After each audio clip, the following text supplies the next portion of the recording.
Sejam todos bem-vindos a mais um vídeo do nosso canal. Vamos falar nesse vídeo sobre a avaliação de conformidade de terceiros com a LGPD.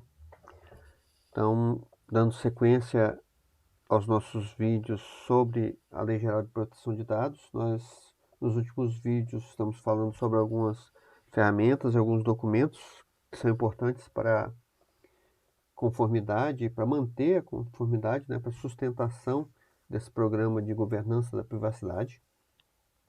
Então, nesse novo vídeo, nós vamos falar sobre avaliação de conformidade de terceiros com a LGPD. Nós temos aqui uma planilha bem simples, mas com conteúdo bem relevante sobre a avaliação de terceiros. Por que você tem que avaliar o terceiro? Porque a lei diz que o controlador ele é responsável pelos dados pessoais que o operador trata em seu nome.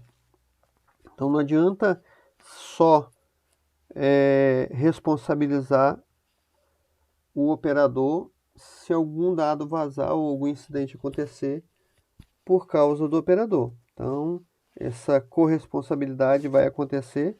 Então se vazar através do seu operador, você é responsável por esses dados, ele é responsável, então essa corresponsabilidade vai acontecer de qualquer jeito. Então, muito cuidado. E para prevenir, ou pelo menos minimizar, mitigar o risco de ter um vazamento, é importante que se avalie esse fornecedor nos critérios de privacidade e proteção de dados. Então, nós trouxemos aqui nesse documento algumas perguntas que são importantes serem respondidas com relevância de privacidade e segurança da informação. Então eu não vou passar por todas, é claro, mas vou mostrar para vocês aqui durante o vídeo, quando forem assistindo, vão parando, pausando, entendendo o que cada pergunta está sendo feita. E assim como o vídeo que eu falei de avaliação de novos produtos, nós temos aqui se está aderente ou não, ou se está parcialmente aderente. Aqui a descrição do cenário, de acordo com a pergunta que foi feita e se atendeu ou não.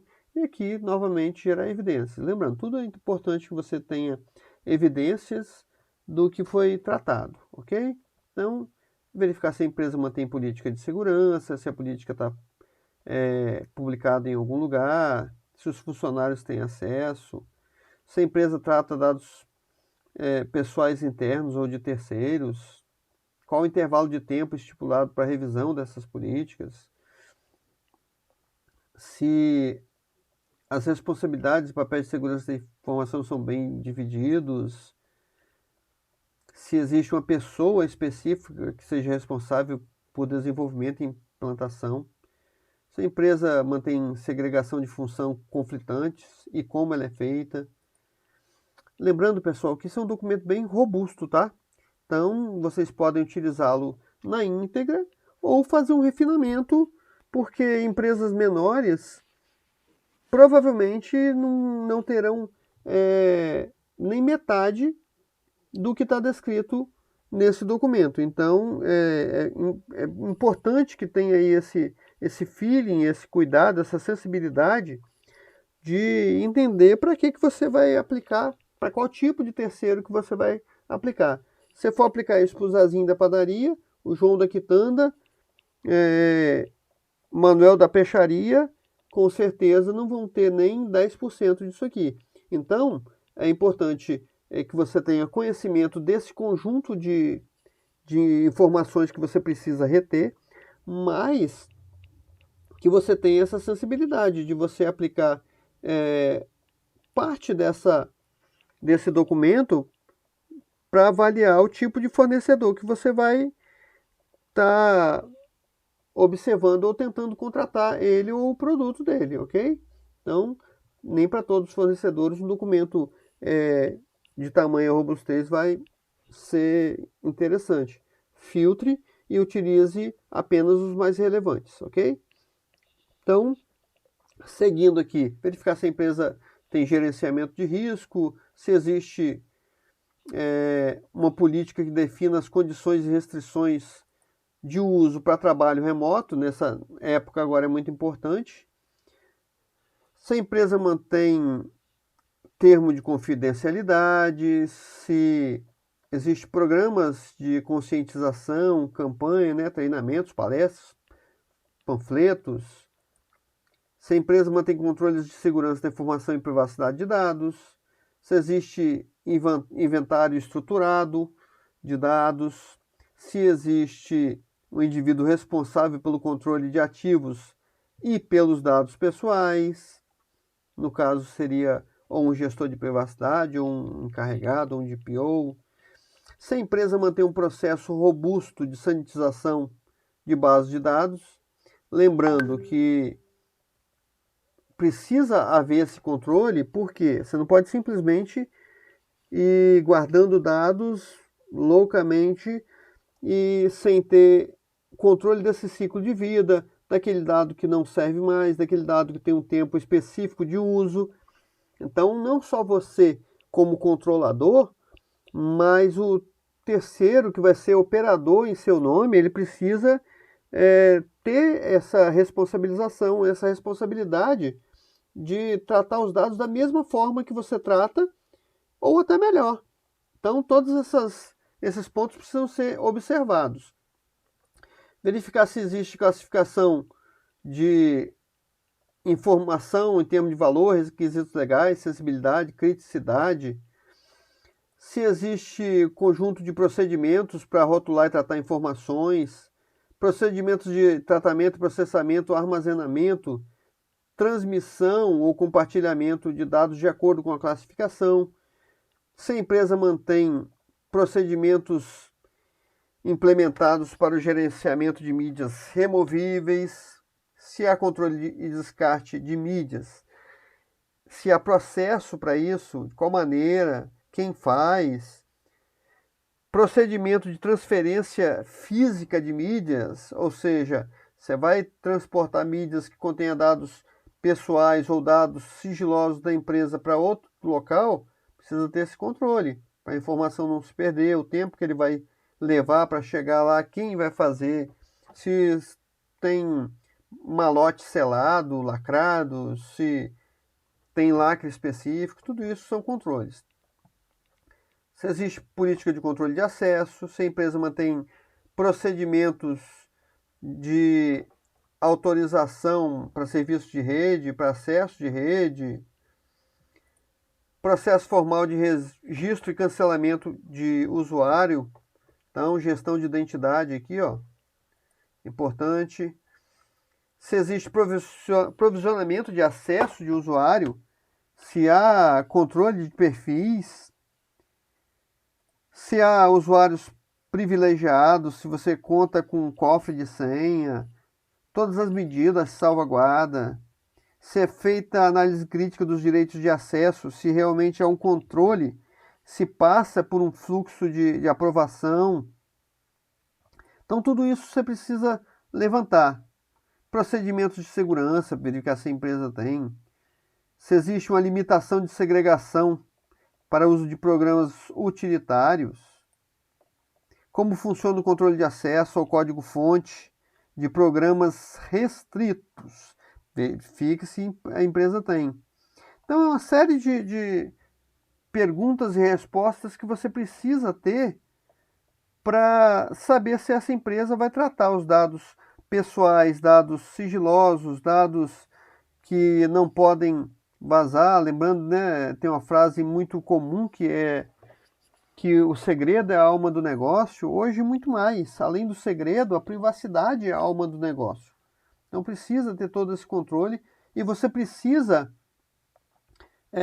verificar, averiguar se aquela empresa que você está contratando, aquele serviço que você está contratando, se ele trata os dados da mesma forma que você. Verificar se existe políticas como de mesa limpa, bloqueio de tela, de privacidade de dados, tanto internos da organização quanto para os sites e aplicações web, se existem políticas de segurança da informação, de descarte de dados, de backup restore, se existe de sanitização, política de senhas. Então, é uma série de controles que você precisa verificar. Você não precisa ser tão, digamos assim, querer pegar empresas grandes porque você acredita que elas prezam mais pela privacidade, pela segurança, pelo nome. Não, mesmo se for grande ou se for pequeno, avalie. Como eu disse, tenha a sensibilidade para entender se você precisa aplicar todas essas perguntas ou não. Se a empresa mantém aqui, ó, sistema de anonimização ou mascaramento de dados, como queiram chamar, lembrando que para LGPD, pessoal, não basta ser o mascaramento dinâmico, tá? Ele tem que ser um mascaramento estático.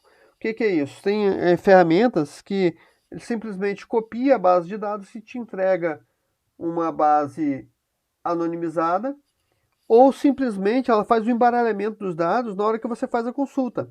Para a LGPD isso não serve. Para a LGPD os dados têm que ser anonimizados de forma irreversível. Então, muito cuidado quando forem adquirir esse tipo de ferramenta.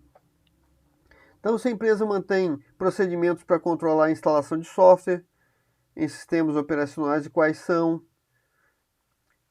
mecanismo de registros e de monitoração, segregação de redes, rede para colaboradores, redes para visitante, rede para testes, se tem uma VPN, tudo isso é importante você verificar. Se as políticas são publicadas onde todos os colaboradores possam ter acesso, se elas são atualizadas periodicamente, se realmente elas cumprem aquilo que foi descrito nas políticas, se existe política de privacy by design e by default, que é a privacidade desde a concepção e até por padrão. Então é uma série de perguntas que você precisa ter em mente e, como eu disse, filtre para não sobrecarregar demais ou não castigar demais o seu operador ali, o que você está aqui tentando contratar, e não ter nenhuma que vá, ou o mínimo, né, que vá cumprir todas essas solicitações aqui, essas respostas, tenha uma margem do que é aceitável ou não. Então cria aí um peso para ver o que é aceitável ou não. E como eu disse, se for uma empresa muito pequena, pegue pontos mais relevantes. Tem política de segurança da informação, tem um programa de segurança, tem um encarregado de dados, tem políticas de privacidade, tem controles de acesso. Filtra aí, reduz bastante isso e vai te atender muito bem. Mas tenha, mesmo que se você não quiser usar esse formato de documento, mas é importante que você tenha um documento que você faz, mesmo que não seja uma planilha, mas que crie uma aplicaçãozinha ou um formulário, um forms aí que responda aí aos seus questionamentos com relação à avaliação daqueles que você pretende que sejam seus operadores, aí, seus fornecedores, seus terceiros. Então, se tem DPO, se é interno, se é as a service, se está em conformidade com a LGPD, enfim, como eu disse, uma série de perguntas que precisam ser respondidas. Mais uma vez, se precisarem desse documento ou se precisarem de uma cópia ou de alguma dúvida que tenham com relação a isso, me chamem aí por e-mail, me coloque aí nos comentários que você precisa de ajuda, o que você precisa, até dê sugestões de novos temas que devamos abordar. Espero que tenham gostado aí desse novo vídeo. Curtam, compartilhem, acionem lá o sininho para receberem notificações de novos vídeos e espero vê-los no próximo vídeo. Um forte abraço a todos e até lá!